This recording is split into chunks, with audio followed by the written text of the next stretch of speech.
ज्यादा जानकारी के लिए संवाददाता अमित चौरासिया रायपुर से हमारे साथ लाइव जुड़ चुके हैं। अमित, क्या कुछ पूरी जानकारी इस बार बजट के पिटारे से आम जनता के लिए क्या कुछ खास निकल सकता है?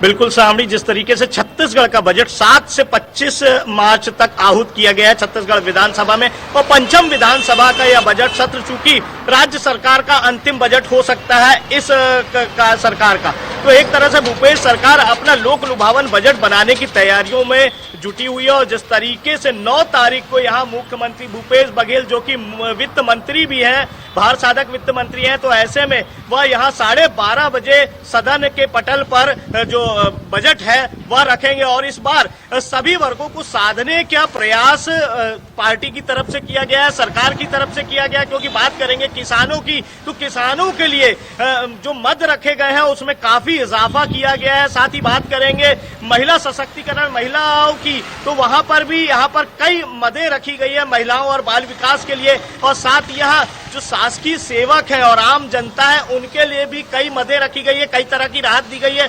प्रदेश के जो शासकीय कर्मचारी हैं उनको महंगाई भत्ता भी दिया जा सकता है इस बजट में। तो एक तरह से सभी वर्गों को साधने की कवायद मुख्यमंत्री भूपेश बघेल द्वारा की जा रही है। और 9 तारीख को यह क्लियर हो जाएगा कि किस तरह का बजट आएगा, क्योंकि ये अब तक का इतिहास का सबसे बड़ा बजट कहा जा रहा है, क्योंकि 1 लाख करोड़ से अधिक की राशि का यह बजट होगा। तो ऐसे में छत्तीसगढ़ के मुख्यमंत्री भूपेश बघेल 9 तारीख को 12:30 बजे सदन में सबसे बड़ा बजट रखने जा रहे हैं। और यह एक तरह से चुनावी बजट भी है, इसलिए लोगों को साधने की कवायद की जा रही है। आम जनताओं के लिए काफी इसमें उम्मीदें जिस तरीके से लोगों ने रखी है, तो उन उम्मीदों पर खरा उतरने की कोशिश करने के लिए कई तरह की मदें रखी गई है। साथ ही मैं बताना चाहूंगा कि इसमें जो विधानसभा के लिए जो विधानसभा का बजट सत्र है उसके लिए 1682 प्रश्न प्राप्त हुए हैं, जिसमें 1499 प्रश्न ऑनलाइन प्राप्त हुआ। इस बार ये बड़ी कवायद की गई है छत्तीसगढ़ विधानसभा की तरफ से कि ऑनलाइन प्रश्न मंगाए गए हैं, जिसकी वजह से यहाँ पर कागज की जो आपूर्ति होती थी वह खत्म हो गई। इससे काफी बचत होगी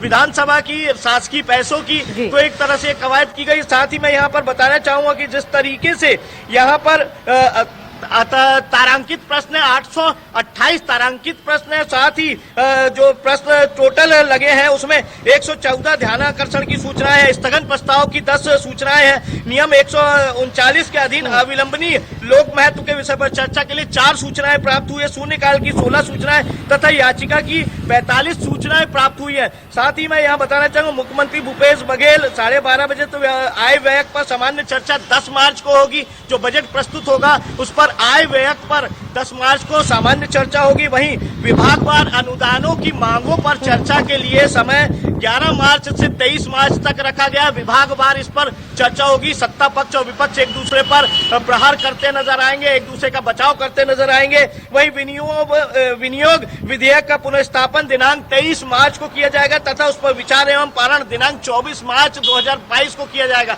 इस तरीके से छत्तीसगढ़ विधानसभा का ये जो पंचम सत्र है उसकी तैयारी वृहद रूप से की गई। और कल यहाँ पर राज्यपाल का अभिभाषण होगा और उसके बाद जितने भी सदस्य जो जैसे कि अभी यहाँ पर कांग्रेस के सदस्य बल्यानी जी का निधन हुआ है, उसके साथ ही जो प्रख्यात गायिका लता मंगेशकर का निधन हुआ, उनके निधन पर यहाँ पर शोक व्यक्त करके इस बजट सत्र की शुरुआत होगी।